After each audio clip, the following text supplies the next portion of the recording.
Hey there, I'm Lee Ullman here with some big news from the National Young Farmers Coalition. We're partnering with Heritage Radio Network on a special season of The Farm Report.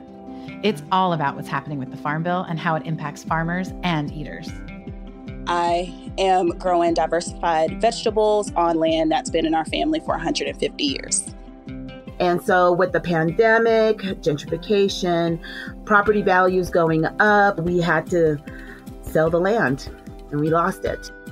Join us as we uncover the untold stories behind this massive piece of legislation that shapes how we grow our food, what we eat, and so much more. The problems we have had, those are things that come from earlier Farm Bill and USDA policy, right? Like Earl Butts, get big or get out.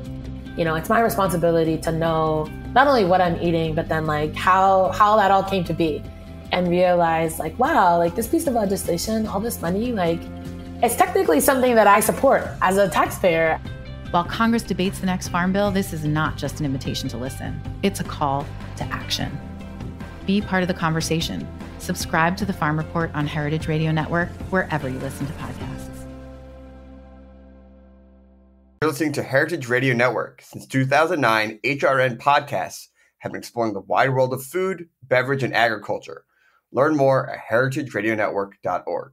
This episode is brought to you by Roberta's, home of Heritage Radio Network for 10 years.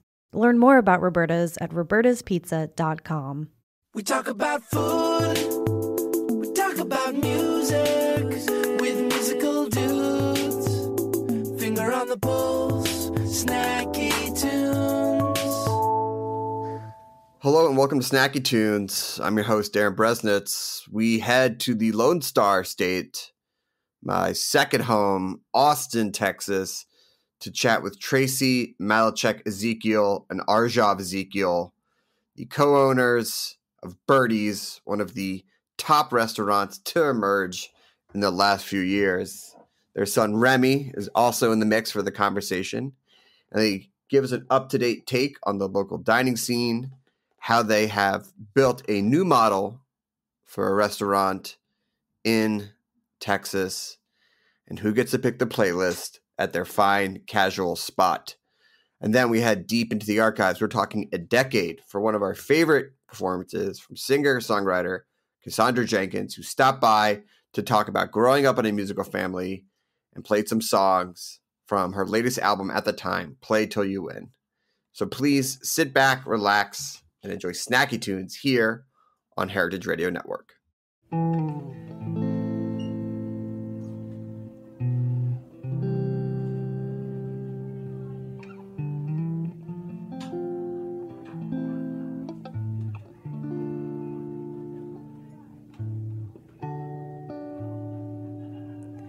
Now I know what you are, and it does me no good, no good. Now I know, now I know, now I know.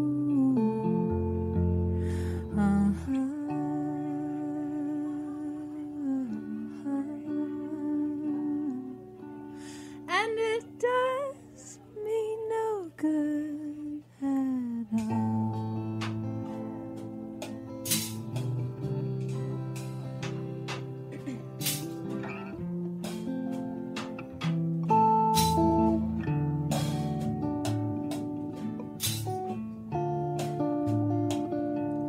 Clear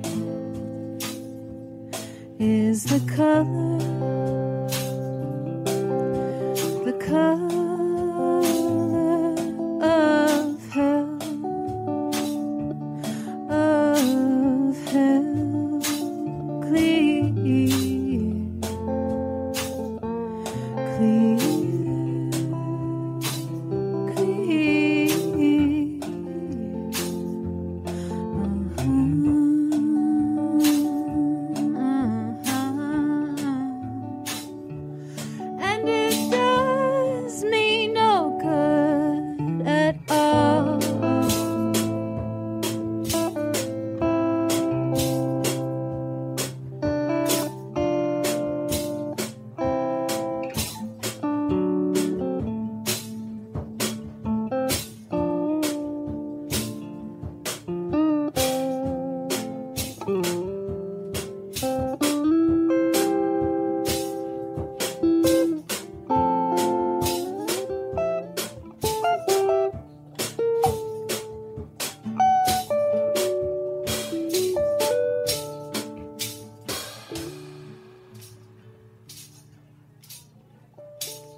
The bird turns its head and looks at me with one eye as you enter. The bird looks at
Tracy, Arjav, Little Remy, welcome to Snacky Tunes. Thank you for making time with the restaurant and being new parents.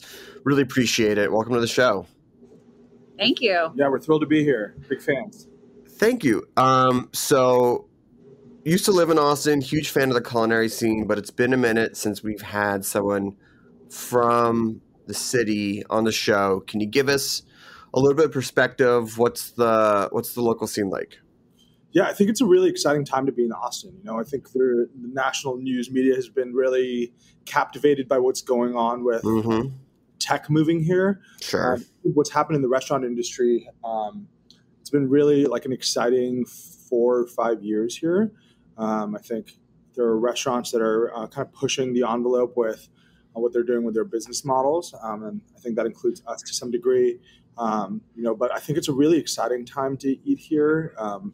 There are a few restaurateurs that are doing like world-class kind of food, but all kind of done in humble, easy-to-access settings. And I think that's what kind of makes Austin's dining scene unique. Yeah, I mean, you two are fellow New York expats who went through the fine dining circuit there. But now you live in Austin, you have a newborn baby. So I think the question might answer itself. But what made you want to leave the city? And Tracy, I know that you're from Texas, but was Austin calling, or were you just like, we just got to get out of the Big Apple? At first, we were between a few cities. We were between Los Angeles, Portland, Oregon, and Austin. And we always tell the story. We flipped a coin. No. The final verdict was Portland, Oregon, or Austin, and Austin won. And I think it was, serendipitous because I think it's the right place for us. We've met this incredible community, super supportive, made a lot of friends, and it's just a really great town. I think we casually chatted about dreaming of opening something in New York or Brooklyn, and then we were just crunching numbers and watching so many fantastic restaurants with the most talented teams just go out of business or have to shutter because of a landlord or just, whatever New York City racket item came at them. It was just like, this is nuts, like we love New York for sure. Of course. Always will. It's the best, but yeah. It just wasn't looking like it made financial sense. We also knew we wanted to have a family at some point. We wanted to have a little bit of a work-life balance. So we closed for Sunday, Monday. We have a backyard. We have 2 dogs. And, we just couldn't put those things together in our heads in New York, and whoever can, more power to them. But we could not figure that magic formula. And one of the philosophical underpinnings of having moved here right before the pandemic, we moved here in 2018, and we signed the lease for this restaurant like a month before the pandemic shut down the entire restaurant industry. So wow. In February, right before everything closed in mid-March of that year. But But one of the philosophical underpinnings of this restaurant is very much like we want the restaurant to work for us. Like we don't necessarily always want to be the people who work for the restaurant. And it's very clear to us if we were in New York and to some extent LA, that just the unit economics of like how you would have to operate a restaurant meant that you had to open 7 days a week, likely for lunch and dinner, maybe even breakfast, just to like put a roof over your head. And I think for us, it was like, okay, how do we build a restaurant that fits our life and lifestyle and kind of work it backwards from there? So like for us, it was really about finding the right real estate deal. So we spent, almost 2 years looking for the right like deal. And then we found it. We opened this restaurant on a really kind of shoestring budget. We opened with dollar plates from like Crate and Barrel. Sure. We've been able to upgrade over time, but it was like, okay, let's create like a minimum viable product first, and then grow from there, rather than like open like a restaurant with all the bells and whistles right off the jump. Sure, not shipping down scalloped Fish's Eddie's plates that can be broken in transit, right? Yeah, no doubt. Yeah, and also New York, I think the labor laws, are kind of nuts, and we couldn't tip out our cooks and our dishwashing team. We just couldn't take care of them the way we would want to. So that was another big reason.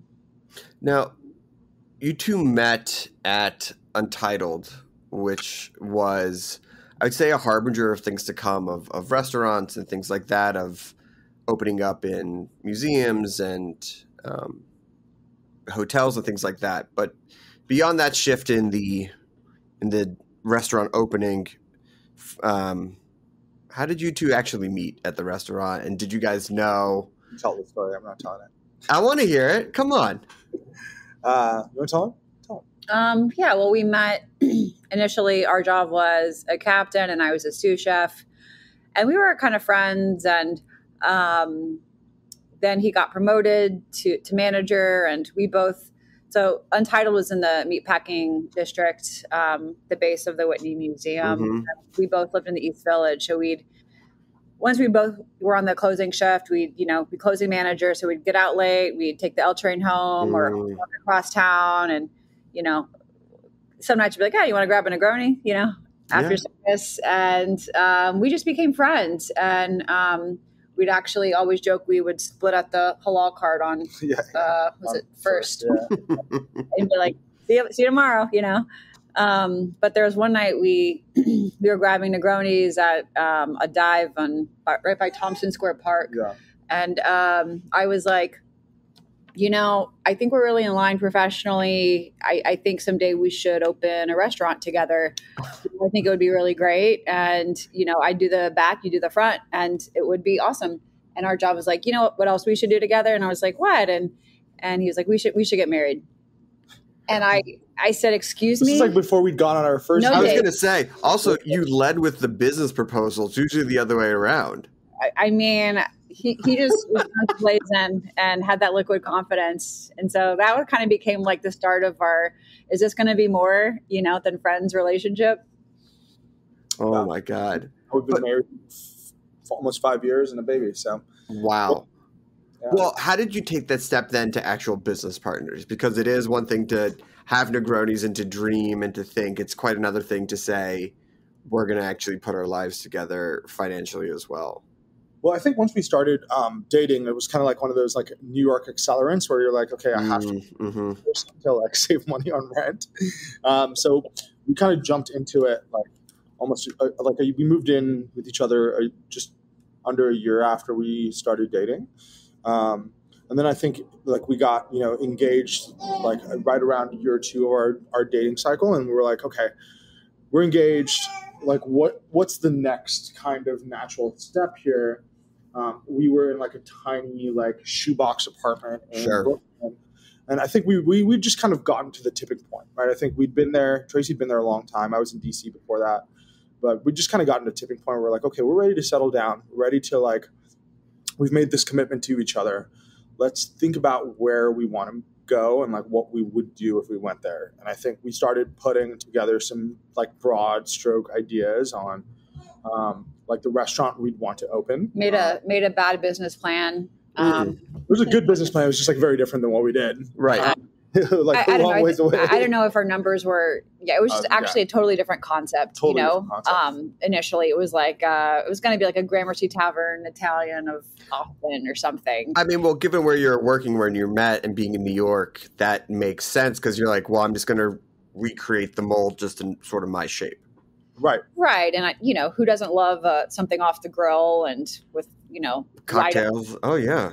What's not to love? But I think the reality is, once we were like, okay, this is a budget. We're in a pandemic. We don't have a lot of money behind us. We're like trying to put together investors. So let's keep this as lean and mean as possible. And so it just became this like evolution. This concept kept evolving throughout the pandemic, throughout the space when we found it without a broker. It essentially was like, to put in a massive grill that could support oak and fire, and that what that hood system would look like would just be astronomical for our scrappy budget. And we're like, maybe that's concept too if we get there, but let's just do what we can for as limited amount of a budget as possible. So that's how Birdie's kind of came about. Yeah, and we went from like being this like like Tracy was saying, like this Italian version of a Gramercy Tavern to like a breakfast concept. A good friend of ours was like, don't do that. That's really stupid. You guys should not do breakfast concepts. You're not going to make any money. Also, we're not morning people, so I don't know what we were thinking. Yeah. We like we built our business model around counter service because of that. After eating at Squirrel and seeing how well that did, like Destroyer, and we're kind of like, oh, this is cool. Like you could do elevated food with counter service. But then we said, who made the rule we can't do this at night at dinner with a big wine list? And we said, that's like the inherent risk maybe in our business model, but like let's try it. So we opened as kind of like what we like to call we're a fine casual restaurant. So it's a super chill restaurant. Like the music's turned up, but like the level of food and hopefully the wine match something you would expect at a fine dining restaurant. But it's all done with counter service. So you order your food, you get a flag, you sit down, and then you have service after that. But you don't have a host, you don't have a maitre d', you don't have a captain, a server, a back waiter. So we, on any given night, we have 4 people in the kitchen. Yeah. And 6 people in the dining room, and we do like 180, 200 covers a night. So, wow. It's like an extremely lean labor model. Yeah. But that was also very much as an attempt, one, to figure out how do we keep our team really well paid without necessarily harming the business in any way, right? So everybody, the nice thing about Birdie's, for like the dishwasher, the cooks, we're allowed to tip out anyone in Texas as long as you're paying them above minimum wage. Don't take a tip credit, but everybody on the team participates in a flat tip pool, which means that we don't have a point system. So we're not valuing a server's labor anymore. Exactly. Yeah. Which is the dishwasher. Like last week, for example, like the dishwasher made $32 an hour. The week before that, the dishwasher made $40 an hour. So did our server, so did our cook. So it's a flat labor model where we kind of collect and pool tips weekly and then distribute them based on the number of hours somebody works. Amazing. Well, let's take a quick little musical break, because when I come back, I want to hear a little bit more about this approach to this type of dining at night, the menu building, and then also some of the music that you play at the restaurant, because I know that's a big part of what you do as well. We have a song from the archives here on Snacky Tunes on Heritage Radio Network.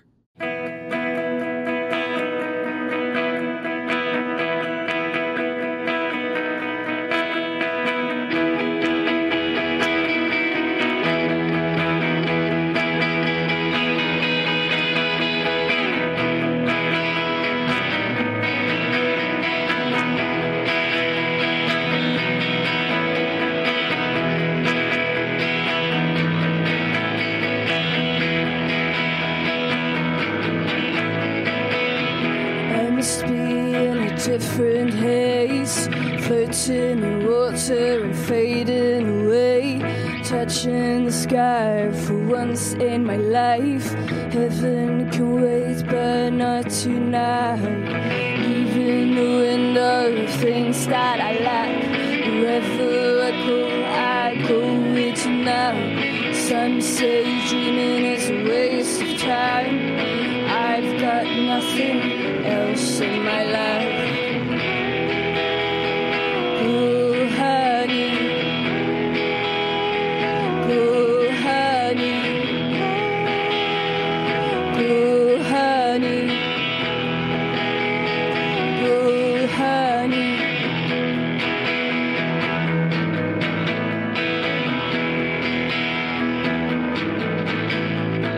Everyone's different, yeah, everyone's right. And the lights you took with you, they left me tonight.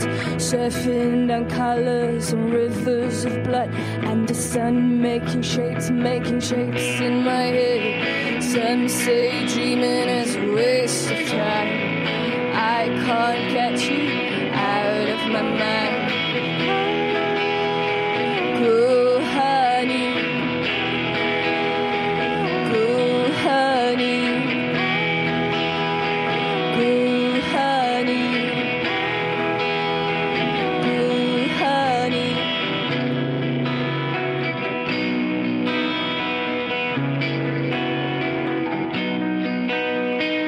I'm driving down on the 45, and in only seconds time. Driving down on the 45, and in only seconds time.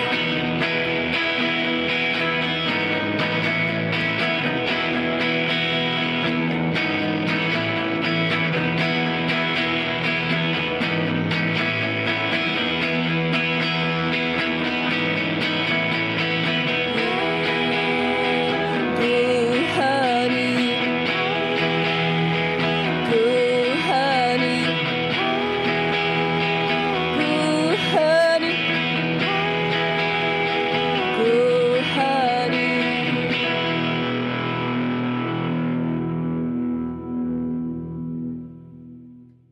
Welcome back to Snacky Tunes. We are here with Tracy and Arjav of Birdie's down in Austin, Texas. And so I think part of the spotlight that's been shined on Austin over the last few years is not just the restaurant scene and, you know, how that's grown, but also a focus on the local produce and building a network of different purveyors and things like that. How have you worked with them to influence your menu over the last few years? Sure. So it was a bit of a challenge, just in that coming from New York and going to the Union Square Green Market a few times a week. You know, it's just a different dynamic here. So there are a couple markets here. They're not near as generous as that of Union Square. You know, I'm used to going to the market, you know, you see what's beautiful, you grab it, you put on the dish for that day, and it's live and it's rolling and it's romantic. But here, just by nature of the scene here, you have to work directly with farmers. You develop relationships, which is awesome. You know, it's more of like you order off email lists, so you kind of learn what you like when, and becoming, you know, friends with these farmers. It's just a different style of menu planning, and you just kind of have to get ahead of it a little bit, and it's a little bit of trial and error. There's also a company, Farm to Table, that delivers for a whole lot of restaurants. So you can get smaller farmers around Texas and ranchers who don't have the bandwidth or the, you know, financial means to deliver to all these restaurants in Austin, Houston, Dallas. And they're kind of that middleman support. So it's different. So I think that was a challenge in the beginning. And by nature of being a seasonal restaurant, especially with times challenging growing conditions, because Austin it's tough. A lot of the soil can be tough. The weather is, you know, 80 one day, it's 25 the next, and then back at 75 the next day. And that just makes it really hard for our farmers. You know, we've got some really awesome ones, and they're just like, man, you know, we lost everything in this freeze, you know, a couple of weeks ago. And it's just tough growing conditions. We get tomatoes in January and sometimes December. It's just totally different, you know, which I love because I like a challenge. Right. So it's getting used to the new seasons is definitely interesting. Having like gazpacho on the menu next to something else. Maybe a smoked tomato soup in the winter, but nonetheless, it's definitely like a different, how do I say, like a different arrangement. Cadence? Yeah, a different cadence of produce. There we go. Building off on that and knowing that things can change depending on what's available at the market and up and down, also having this type of service is an interesting approach as well, because you come from fine dining background and you also want to have this dinner approach that most pops up during breakfast or lunch. How do you foster the fine part of the fine casual, where people don't feel like that they're getting up and they're getting picked, or it just feels like the food's getting dropped off? How do you build that environment nightly? That's a really good question. So for us, like we have a couple of kind of like touch points that are really important, right? So the place where you order your food at the counter is a really important moment for us, because we treat that very much like a server would when they first come to your table at a restaurant. So you get a spiel, like you taste wine. It's very like the closest analogy is kind of like that first intro like a server might make when they come to your table at a fine dining restaurant. And then once you sit down, we have all your needs taken care of you. So we kind of use two approaches to that. So the first approach is there are a couple of servers that are always kind of roaming the dining room. They're in charge of clearing tables, resetting tables, bringing you fresh silverware, bringing you fresh glassware. When you sit down, like somebody brings you water to your table and a couple of glasses. We also use a QR code at every single table to allow people to order wine using their cell phone. So if someone wants to order like an extra glass of wine or dessert because they weren't sure they had enough like food when they ordered up front, we allow them to use a QR code on their phone that ties into our POS system, and then they can order anything off our by the glass list, bottle list, and dessert just using their cell phones. That's great, and the response has obviously been pretty amazing, given how much local and national press that you have. But added to that new type of service is also, and I know we touched on this a little bit, is the new approach to running the restaurant. And I think the lean nature, the ability to tap out, but also, and obviously this applies to you now, but having things like paternity and maternity leave. Why was that important to you? How does the way that you do service and also the way that you run your business all work together? Well, I think, we've worked in a lot of great restaurants. And I think, like, I was in New York since I graduated from CIA in 2008.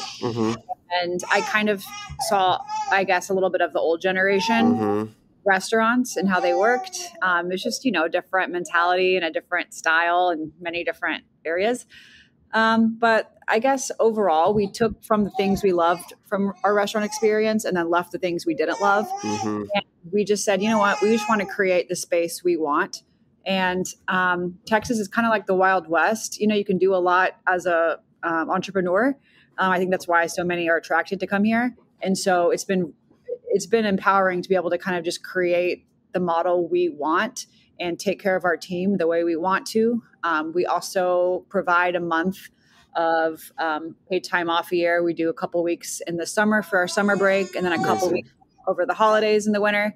I always, was bummed for Christmas when I was by myself in New York, many, many years. And I just thought it was important that people, can be with their loved ones on holidays and stuff. Absolutely. It's a core tenet of like who we are as a restaurant, in part because paternity and maternity leave is a great example. Like family leave didn't really feel like a real thing. It was like a very much an intellectual exercise till we had Remy, who has been the soundtrack to this wonderful Snacky Tunes podcast. If we could have more kids on the show, we would. We tell people all the time. We apologize in advance for no apologies. We're family friendly. Yeah. There you go. Nice big burp. Nice big burp. But I think one thing, like Remy's with us at the restaurant most nights, right? I love that. we also are very aware of the fact that we're in a very privileged position as owners to be able to do that. Sure.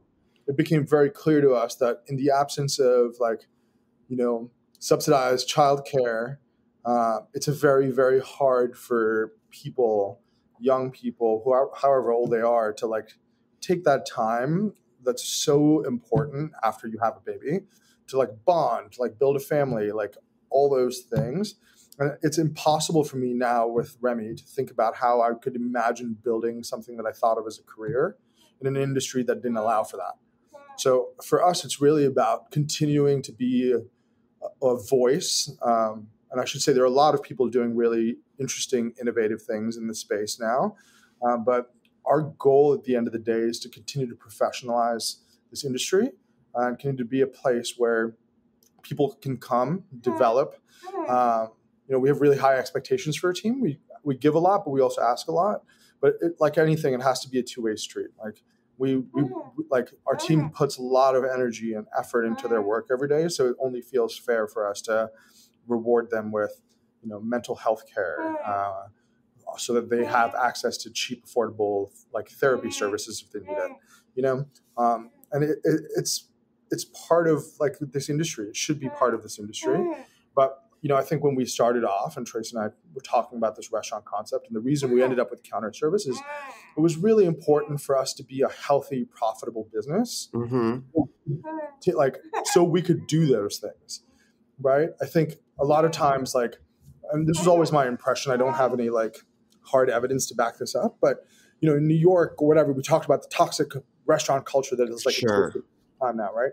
And I think a lot of that comes from ownership, chefs, whatever it is, general managers under so much pressure to make that extra percent here or whatever it is, that they're under such incredible pressure. Or to keep the lights on. Just to keep the lights on, right? And it's payroll, And how can you expect to take care of people if you can't take care of yourself? Right? So for us, it's okay, our team has to be able to take care of themselves mentally, financially, emotionally, spiritually, so they can take really good care of our team, our guests.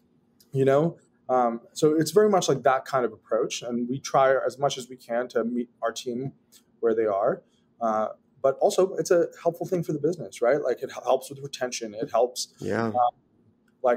Taking a month off every year is expensive as hell because we pay people to take that time off, but they come back recharged, inspired.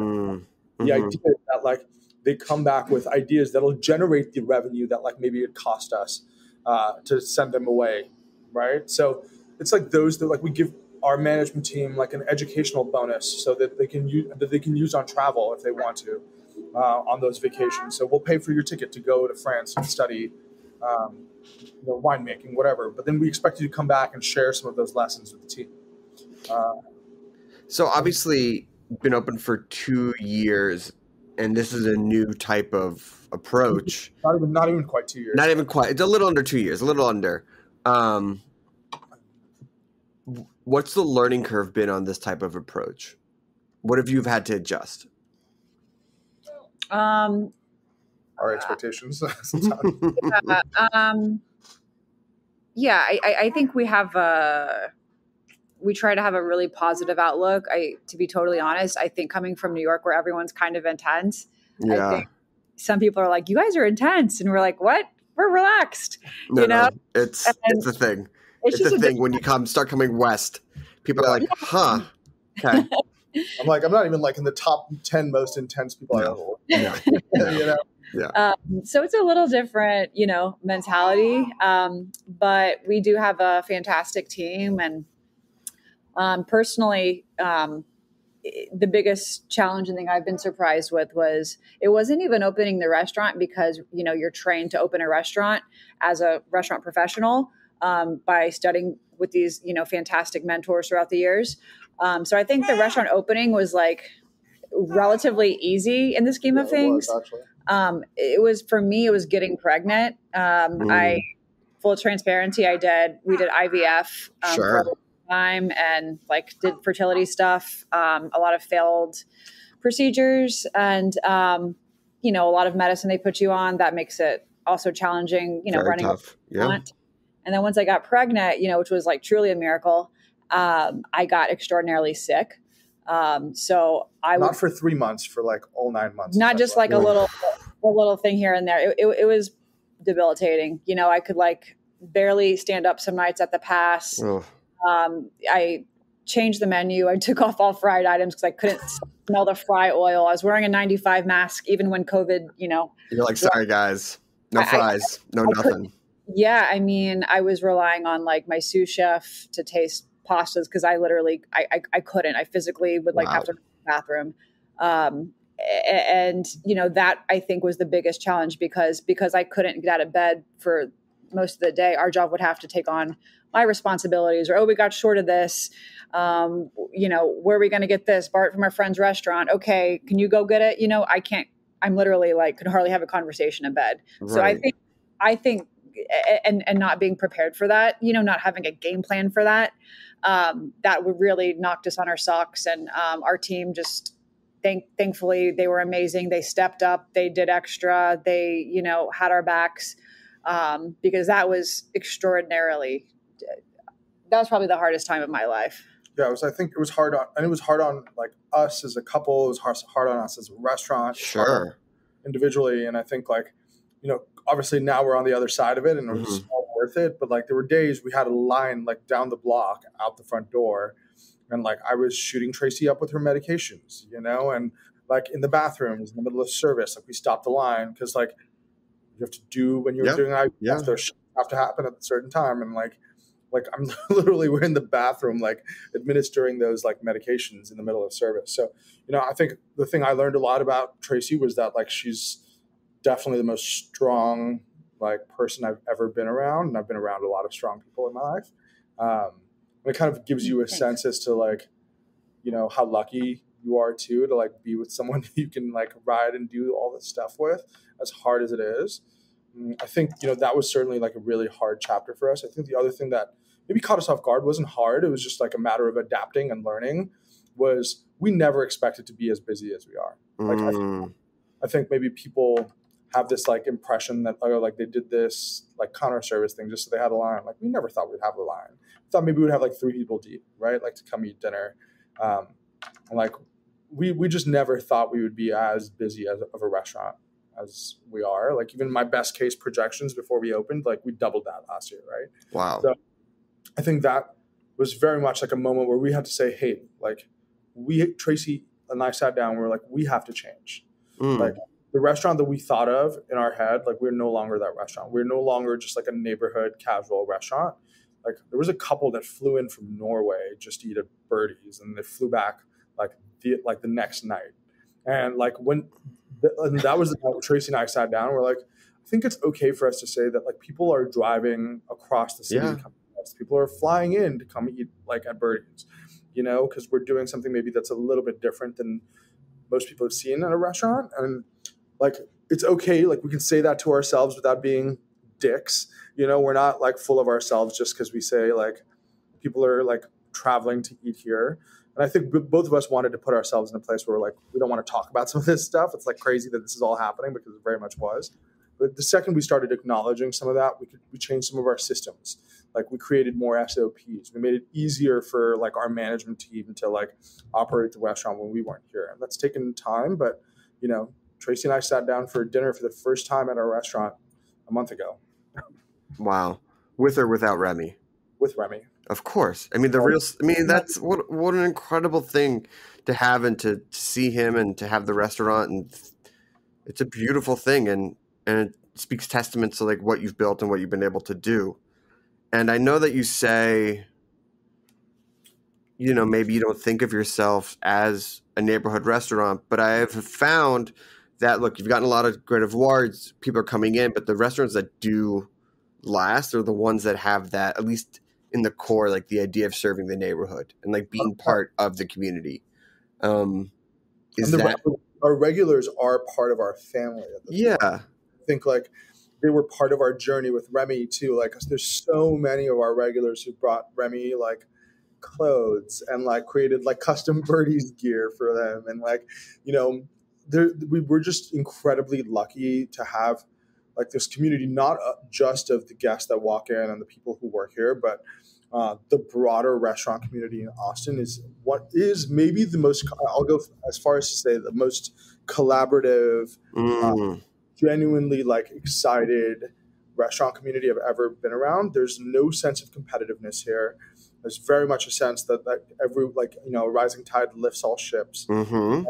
Our closest friends here have gone out of their way to like support us, especially when Remy came. Like the restaurant community fed us for the first 3 weeks, you know, because we got home and like they knew we had so much going on. Like every day, Fiore, a good friend of ours who owns Locadoro in Austin. Oh yeah. Fiore set up a meal train for us, and like every chef in the city bought food for us for 3 weeks. Probably the best tasting, and this is no offense to any other meal train, but to have the best chefs in Austin be like, and here you go. Here's the comfort food you need at your house. It's yeah. It's great. Totally nuts. So all you gotta do is get pregnant, work in the restaurant industry in Austin, and then you get like the most incredible meal train from the community. Exactly. Move to Austin, Texas, everybody. It's the best. Were you getting biscuits? Were you getting some Olame biscuits as well? We went and picked up some Olame biscuits. Yeah. For sure. Yeah. I mean, pregnant or not, or kid or not, I'll take those biscuits any day. I want to make sure that we fit in one last thing about the restaurant because it's such a beautiful story and the service and the family community built. But the music and the playlist has also gotten a lot of recognition. I've read about it in a couple of articles. What can people expect on the soundtrack? Who's putting the music together? What's the vibe you're trying to create?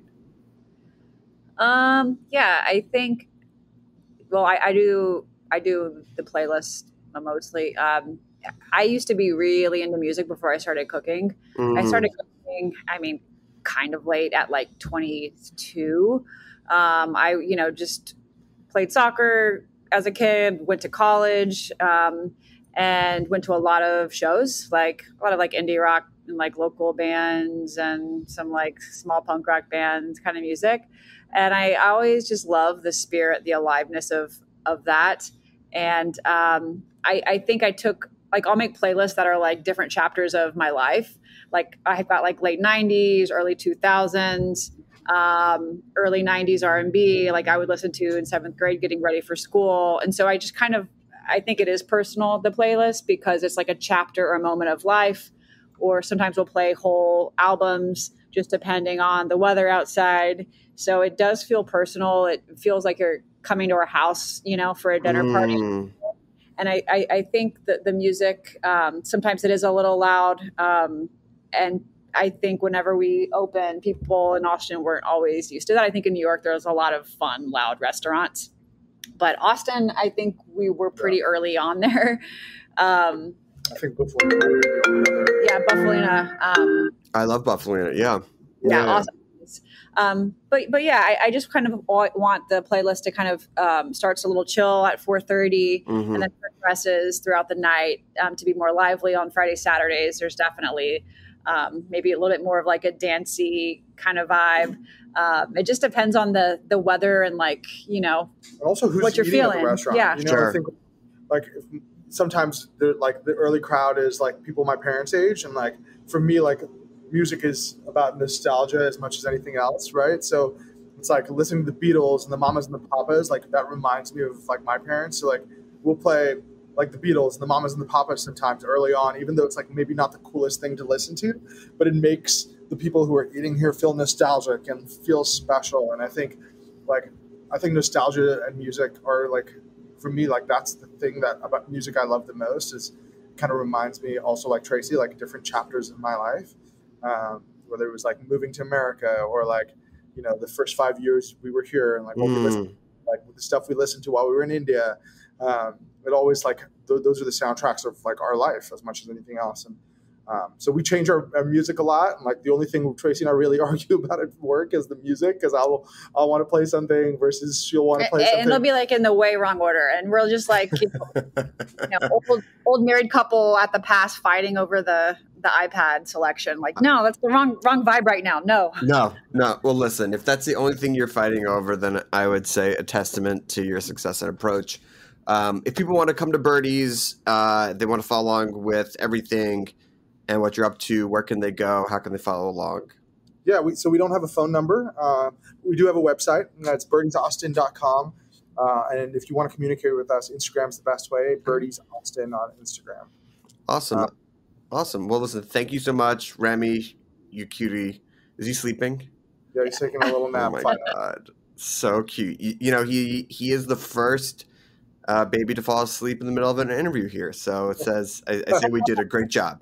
Thank you again to Bailey. Thank you again for sitting down. We have a song from the archives and then a live performance here on Snacky Tunes on Heritage Radio Network.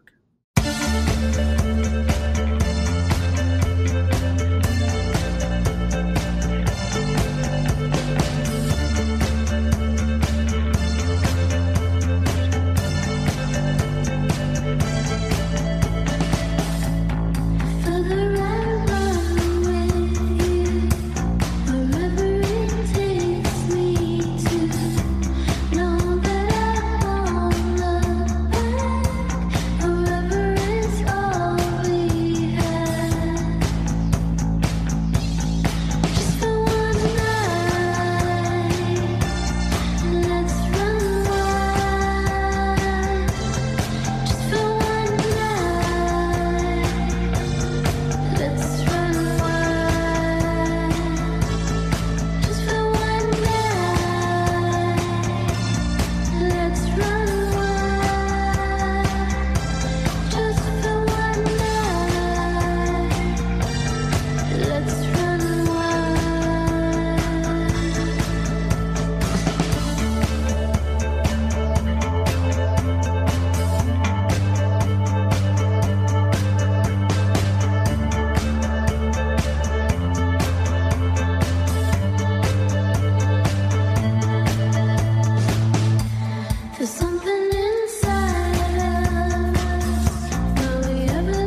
This episode is brought to you by Roberta's, home of Heritage Radio Network for 10 years. Roberta's was founded in Bushwick in 2008 and has become one of the most iconic restaurants in the country. HRN made its home inside of Roberta's in 2009, and together they have become part of the DIY fabric of the neighborhood. Roberta's, the pizza restaurant, is open for lunch and dinner 7 days a week and serves much more than just the famous wood-fired pizzas. Their team dreams up new salads, pastas, and sandwiches on the regular. Roberta's Tiki Bar is alive and well in the back garden, serving up frozen drinks in the summer and hot toddies in the winter. Stop by the bakery and takeout spot next door for fresh breads, sticky buns, and pizzas to go. And of course, there's the 2 Michelin-starred Blanca tucked away in the garden for truly daring diners. But Roberta's also extends beyond Bushwick, with multiple locations in New York City and now in Los Angeles. You can also find their frozen pies in grocery stores around the country. The spirit of Roberta's, like Heritage Radio Network, is everywhere. Here's to many more years of pizza-powered radio. So we have Sam, Austin, and Cassandra all joining us. Welcome. Thank you. Thanks for joining us on this Sunday. So happy to be here. And big shout out to Andrew Oposo for making this all happen. Andrew has made so many things happen for me. He's a real mensch. Real mensch. Andrew of Jessica 6, Midnight Magic, Hercules Love Affair. And also, why we saw him last night, and the first thing he said to us was, he's like, you know what I'm super excited about? I'm like, what? He's like, Cassandra's going to be on the show tomorrow. We're like, wow, that's the first. He's just thinking about you. Such a sweet guy. And bass player extraordinary. He's one of the best. And best bass face. Oh, yeah. Top 5 bass face.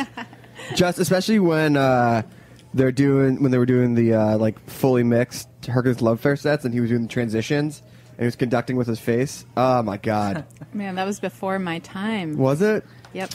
But you've been in New York though. I've been in New York. Andrew and I became very fast friends because of the New York connections. Like when we found out that we were drinking at the same bars when we were 16. Which ones?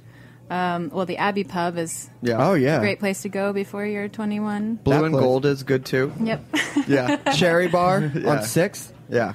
I was an uptown lady. Oh, yeah. Oh. And your family's still up there, right? They are, yeah. They're still up there. And they're still playing music. Yeah, we had a house concert last night. Yeah, tell me about the house concerts. We've been doing them for 12 years now. And have you missed any? I've missed a few. Just a few, though? Just a few. I try to be there whenever I can. Are they an annual thing during the wintertime? They're actually monthly, believe it or not. And we're having 2 this month. You only missed a few and they're monthly? They're monthly, yeah. So what are they? Well, last night we had a harpist, a solo harpist. It was beautiful. And who's we? We is my family. I am a member of a family of 5, the Jenkins family. And my mom actually has a blog called the Jenkins House Concerts blog, and she posted snacky tunes today. Oh, yeah. Thanks, Mom. Very excited. It went out to the blog community. Oh, big on the Uptown. Thanks, Dear Mom. mommy bloggers. Thank you so much. Yeah. But basically, it's a format of, we invite 65 people or so to our house. That's a comfortable number. Sometimes it gets bigger than that. And gets Where do you live? I live on the Upper West Side. Believe it or not, you wouldn't think that this apartment would fit 65 people, but we make it happen every month. And we invite guest artists, usually a band, to come play 2 sets of music. There's always an intermission in between when people get wine and food. And usually my family will open in some way, shape, or form. And so last night my sister and I sang a Carter family song, and my brother played a new song that he wrote. Yep. Naturally. And next, in a couple of weeks, we have Tony Trishka, the great banjo player, coming to play. It's a holiday-themed show. Can I ask you a question? Of course. Partridge Family or Birdie Bunch? We've gotten actually more, what's it called? The Wes Anderson film. Royal Tenenbaums? We got that more than we did Partridge Family. That seems like a modern thing. And what does your entire family play? We all play. My dad is a piano player. Growing up, he made a living playing in all the hotels around New York. So the St. Regis, the Plaza, Carlisle. The Carlisle. He just played a gig at the Carlisle. He was very excited about it. He likes it there. He's one of those hotel piano players of yesteryear. Exactly. He's kind of a dying breed. Oh my God! What's his tip cup look like? It depends on who's coming in that night. Yeah. I actually don't know. I haven't seen it in a while. I imagine Goblet, but I don't think that's or vase. Yeah. I think it depends on the place. I think one of my fantasies as a child was being that type of piano player, but then I, gave up. It's obviously. crazy. He knows so many songs. Does he have a bow tie that he's never actually tied, just that's draped around his neck? He used to wear a tuxedo to work. Oh my god! And that became kind of uncool at a certain point. Can you let me know when he's playing next, and I can just go and sit Actually, there? we should just let's actually go. have him come in. I would love Can that. he? Is there Do like you a guys port- have a grand piano? We don't, but would he be willing to figure something out? Absolutely. He's got a travel kit. Can he just like if he could Austin. just riff in the background for an hour? Oh, that would be the best. Yeah, he riffs, right? He riffs. Does My he ever- dad riffs. Come Just on. one more story about your dad. Just one more question. I mean, I have actually a lot of questions. I hope he's listening right now. Does he have any of those I was with Belinda Carlisle, really wrong the one. Rainbow Room, and No, Five it's in the morning. the Rat Pack. Oh, yeah, and Bobby and Frank. Oh, Bernadette- I I'm have sorry. stories. I don't know. I don't know how much Bernadette time Peters. we We have. have but- time. We have Well, time for Patty this. Lapone. When I was a kid, I remember going to Little Italy, and my mom just knowing everybody down there, just be like, "Hey, Patsy," and later on, I found out that they used to play at SPQR, which is now closed. May it rest in peace. Pour out a glass of vino for it. They were the house band, and they would play. Occasionally, they would play. I'm air quoting private parties, but it was really like a mafia hangout. Wow. And they were there. Gentlemen's Club, Speakeasy. Yeah, they were. They would play so that it had the vibe of a party. And what was touring with your family like growing up? Touring was really fun. We actually spent a lot of time in Maine, so I was excited to hear some Maine stories today. Did you eat lobster up there? We ate tons of lobster. I wonder if they ever went to your grandparents' restaurant. Maybe. That would be. Yeah. That would be some. That would blow my mind. Yeah. I would have to lay down if you and your parents went to. Well, we'll have to go there at some point on our way up this summer. We go to Swans Island every summer, and there's a tiny festival about halfway up the coast, and we would travel in a 1956 GMC bus to get there with lots of instruments in tow. And at that point, it felt more like Beverly Hillbillies than it did okay. Royal Tenenbaums. Okay. Well, that movie hadn't come out yet, so it's an unfair comparison. But yeah, we spent a lot of time traveling that way, and it's currently in upstate New York. The motor needs some work, but Dad's working on it. It's working. Well, why don't we? Yeah. Why don't we get a song? Oh Okay. my god. Yeah. Okay. Yeah. Well, we were thinking about playing one that we just wrote actually this month after listening to Snacky Tunes shortly after Lou Reed passed away on Daylight Savings Day.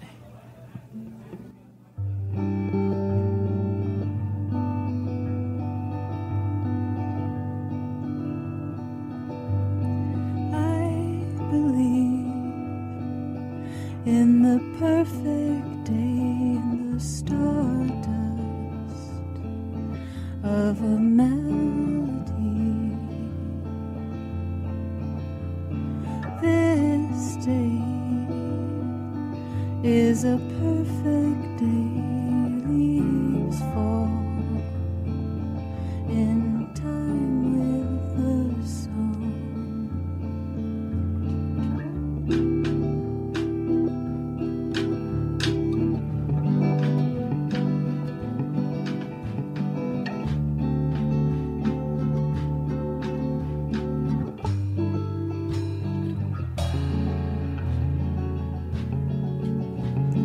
Listen now,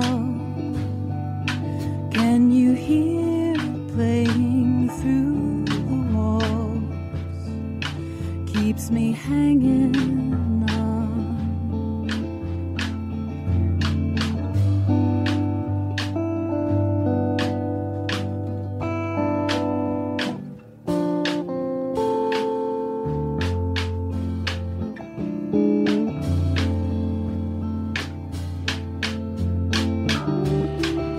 Set the clock back,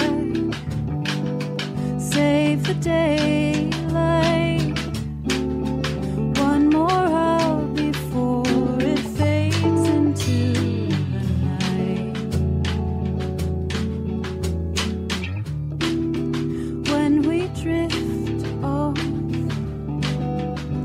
to sleep. We'll dream of holding on to memories. Where are you? Where are you now? Where are you? We're all swaying to your song.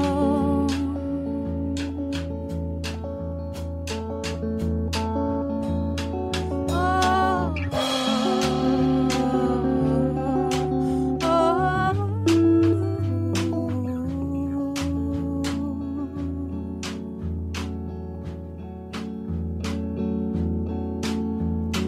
eyes closed, sun falls on my face. I dissolve. This day was a perfect release spell. I forgot myself.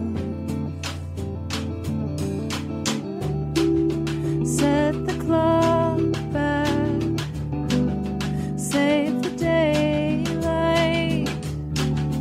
One more hour before it fades into the night. When we drift off to sleep, we'll dream of holding on to memories. Where are you?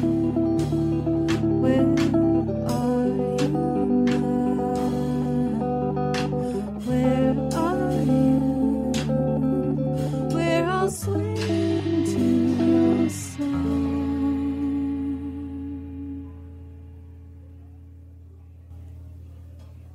Awesome. Thank you. That is really the best drum setup that we have seen here. Someone who really understood the room that we were playing in. This is Austin Vaughn on the drums, by the way. What up, Austin? Say what's up. Hello, Snacky Tunes audience. Let's and Cassandra's mom, and Cassandra's mom's blog follower. Yeah, and my dad. And your dad. Let's. How did the three of you meet? Yeah. Well, actually, let's get Austin in on this. How about this? This goes deep. Let's let Austin speak for a second. Sam and I met probably before we were in high school, right? Because we were both from North Carolina. Yeah, 15. And Sam, well, too bad you didn't bring your clarinet, but when I met Sam, he was playing saxophone. Oh, you promised clarinet, no clarinet. Yeah. I forgot it. No, man. All right. It's a spacey Sunday. We still have that. Sundays. It's tough on Sundays. Yeah. It's tough. But yeah, so we met each other when we were like young teenagers and then realized that we were both going to end up going to this school in North Carolina called North Carolina School of the Arts. Yeah. And we were in high school there like with college kids and we had the time of our lives. And then... And we were roommates. That's true. We were each other's first roommates and now we live together now. Yeah. But so then when Sam moved to New York way before I did and he was like, you definitely should move here. I was like, I don't want to do that. And then I did.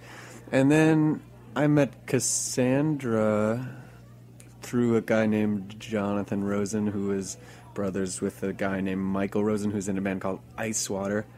And I introduced Sam to Cassandra, or vice versa. That's true. Yeah. At the Manhattan Inn. It was at the Manhattan Inn.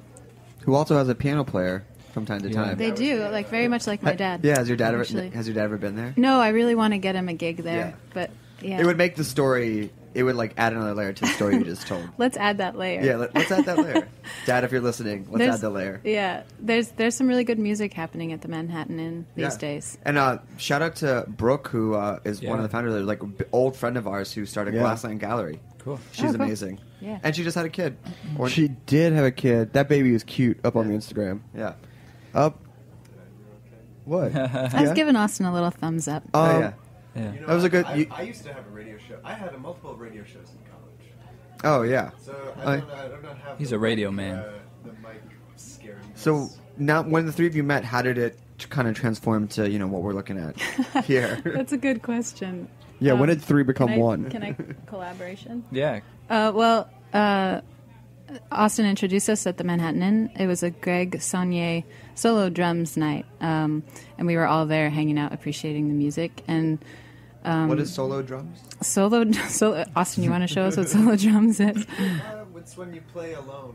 When you play alone. Oh, so like literally. It's really exciting. Yeah. The drummer in my band, his name is Max Almario, and he works at the Manhattan Inn. He's a bartender, and he curates, because he's a drummer, he curates this night. I think it's usually on Sundays, and it's all like solo drummers, and they come in and it's, yeah. Wait, is it solo drummers together? No, by themselves. A series. Oh, okay. It's a series, yeah.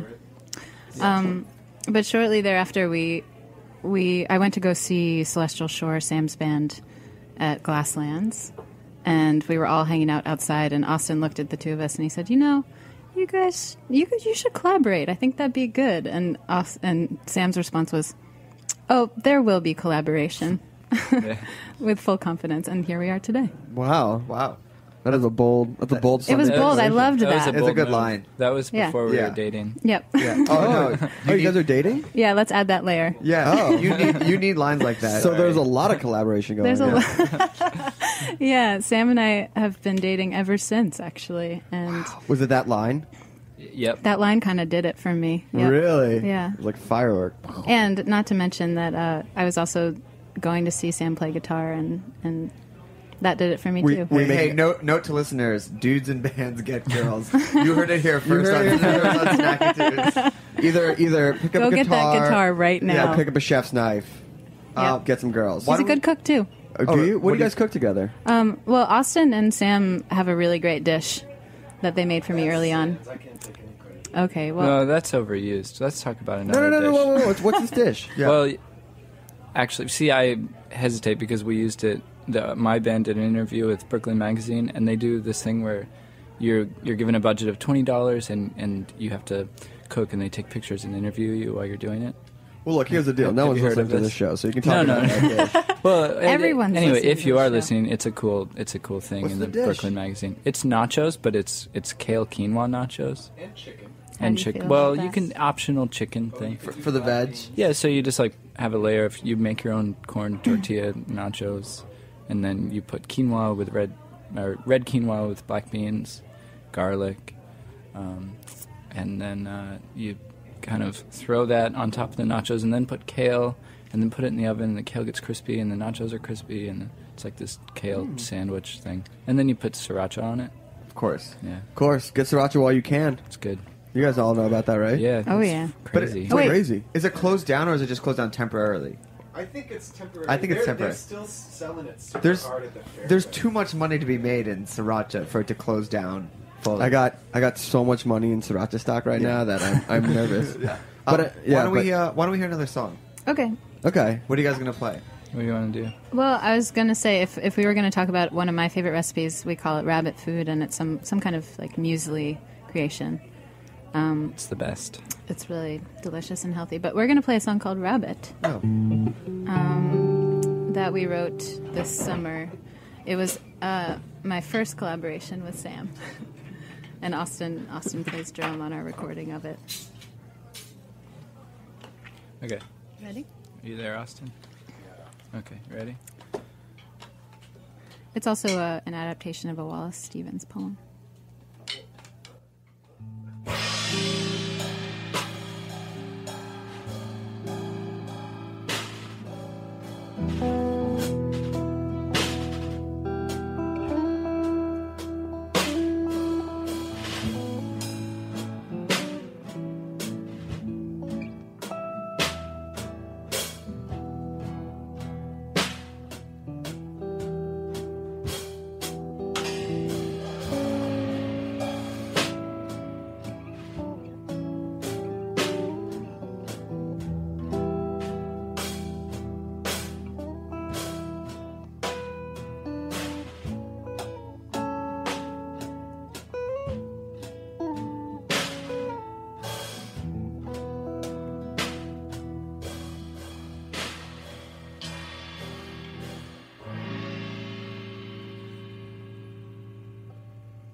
At the end of the day, the shapeless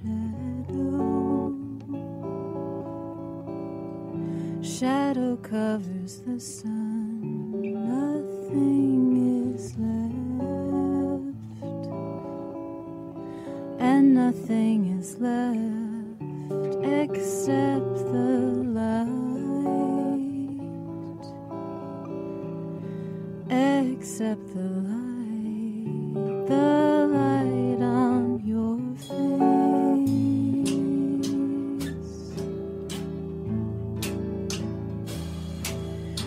East rushes west, and west rushes down.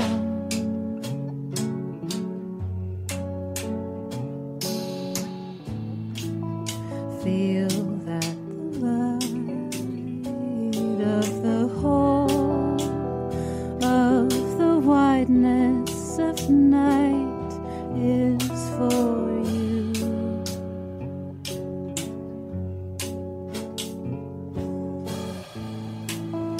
Feel that the light of the whole of the wideness of night is for you.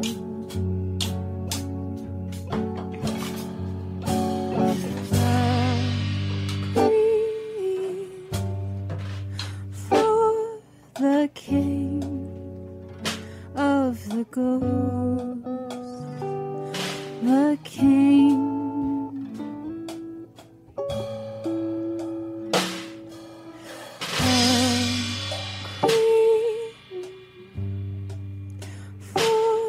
The king of the ghosts, the king.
I don't have really words for that. That was amazing. Thank Amazing. you. Thank you so much. You have so many different types of drumsticks and accoutrement. Like, it's amazing. You have to see him play solo. I was going to say, and you hold your drumstick in a way that makes me think that I would love to see you really go to town on a drum set. You should come see me play sometime. I will absolutely come see you play. You wanna hear me pimp all the times I'm playing this week? Yeah. Yeah. What's today? Well, can we talk about Tuesday night's show? That's what I was going to say. Yeah, talk well, about because it. Sam is on that one too. Yeah. So, well, maybe Sam. I don't really know yeah. what's up with that, but I'm super excited to be doing it. So, go ahead, Sam. Okay, our friend Luke Temple of Luke Temple and Here We Go Magic he's been booking a series at Union Pool that's kind of based around improvising, creating music spontaneously. Spontaneous composition. Yes, that would be the instantaneous composition. Sure. So Luke booked Austin. Austin's going to be playing with a legend, Daniel Carter, a legend of the New York improvisational scene, going back to the 50s, 60s. I mean, he was like born in 45 or something. All right, so he was in New York. Got started at 6. He came in the 70s. Once he got his hand on those pots and pans, he really just. He actually was living in North Carolina as a child. Well, and Ohio. That makes sense. You guys can talk about your favorite restaurants. At any rate.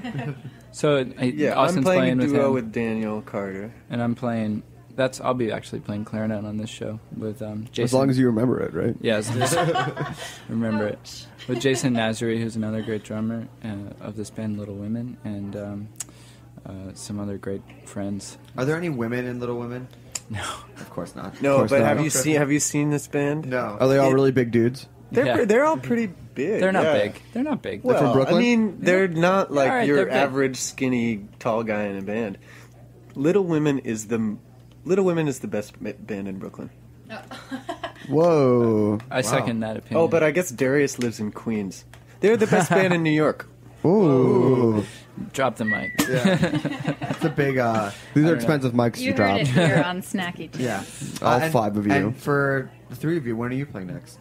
I think our next show is probably going to be at the Jenkins house concert. Oh, really? I'm going to see if Austin's available. I haven't asked him We were yet. supposed to play tomorrow night, but it got canceled. It got canceled. Friends and Lovers is a new venue, but they're getting their permit straightened out. Where's that? It's in Crown Heights, actually. So hopefully they'll be up and running soon. But on the 21st, we might be doing a house show, and then probably into the new year.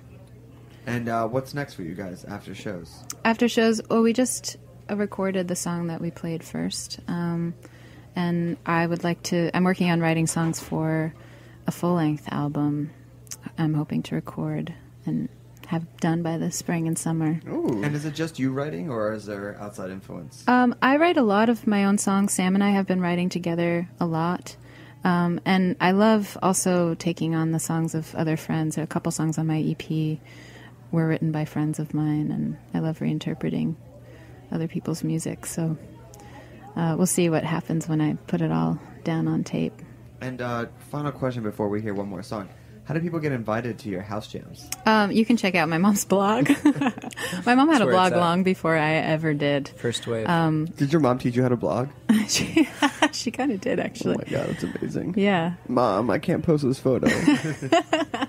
Just rolls her eyes. Ugh, come here. She's so high tech. She's got her iPad. Same with our mom. She always says she doesn't want to ever be feel left behind. Cool. Oh, I hope she's listening today, right? Yeah, did you call her today? Hi, Mom. I did. So did I. Hey, Mom. Hey, Dad. So why don't you give people the nuts and bolts where they can find you, follow you, get the EP? Well, you can check out my Bandcamp has 2 of the songs that we're playing today, and that's just Cassandra Jenkins Bandcamp, and Facebook and CassandraJenkins.com. I've got my last record came out on vinyl. I printed it in Brooklyn. I pressed it in Brooklyn, and Who'd you press it with?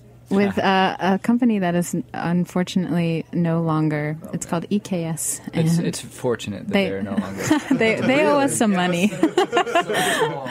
But I've got 100 vinyls left. Ooh. So how many did you have? Hotcakes, only 300. Okay. Hey, Brandon's saying 101. You know? Yeah. So you can find those online, and you can get in touch with me on Facebook. Well, great. Well, everyone, thanks for listening to Snacky Tunes. I think we have one more show we got this one year. more show. Who's the food guest next week? I have to. We have Rad Dads as a band next week. So listen up. And if you're around, come out to the Refinery 29 pop-up store, 201 Mulberry Street. Yeah, self-promo, baby. Weird. It's not weird. A little weird. All right. Well, I also want to thank Anne-Marie, Saltwater Farm. And Paul and Kong and Rob. And shout out to Glassery, who makes the best rabbit dish in all of New York. Ooh. Yeah. Honestly, it's... Well, I mean, we were doubters. We were doubters. We were doubters. And I told Sarah last night, I said, listen, this is like the 4th time I've been here. I've never ordered the rabbit dish. If you like rabbit, go... They say it's for 2. That's ridiculous. Like... Maybe it's 2 of the Little Women, but like, it's like a 4-person dish. It's amazing. Have you had it? I have. It's amazing. The charred pieces taste like octopus. It's crazy. It's amazing. So hop on over there. All right, and we'll be back with one more episode. And thanks for listening. And what's the last song you're gonna take us out with? Well, I like how much we're talking about animals on this show today. We had lobster talk, we had fish talk, we had rabbit talk, and this is a song called "The Bird." Okay. Live on Snacky Tunes.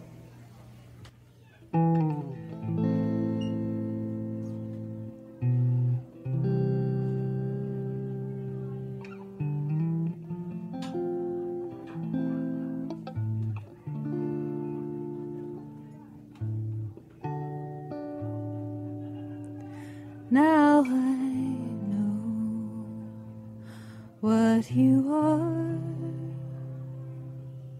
and it does me no good, no good. Now I know, now I know, now I know.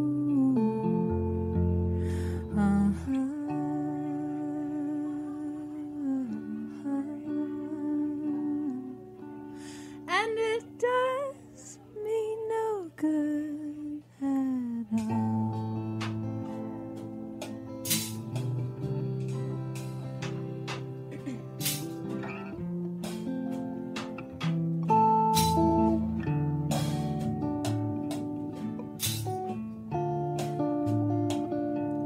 Clear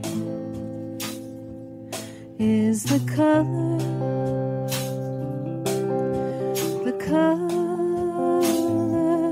of hell,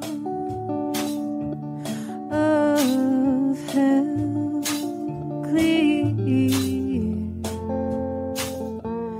clear, clear.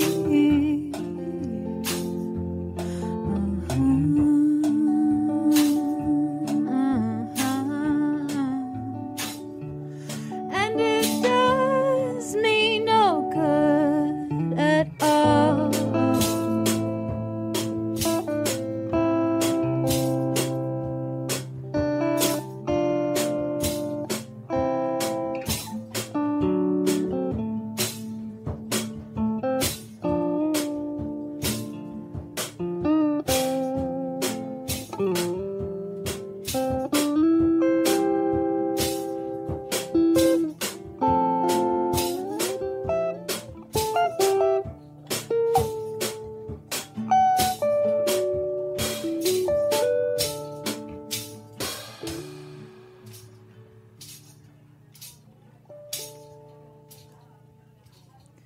The bird turns its head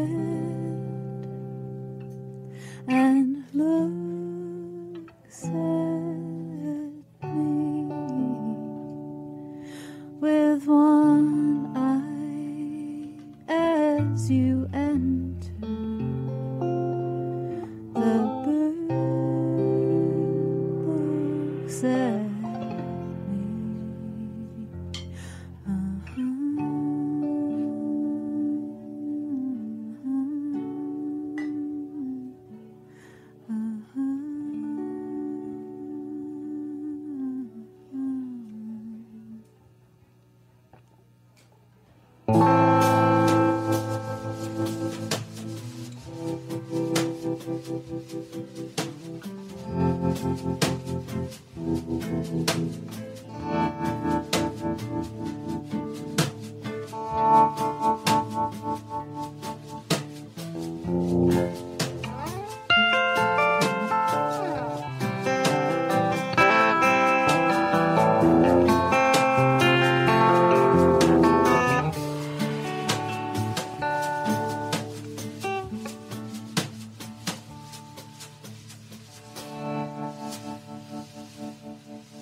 We talk about food, we talk about music with musical dudes. Finger on the pulse, snacky tunes. Snacky Tunes is powered by Simplecast. Thanks for listening to Heritage Radio Network, food radio supported by you. Keep in touch at heritageradionetwork.org/subscribe.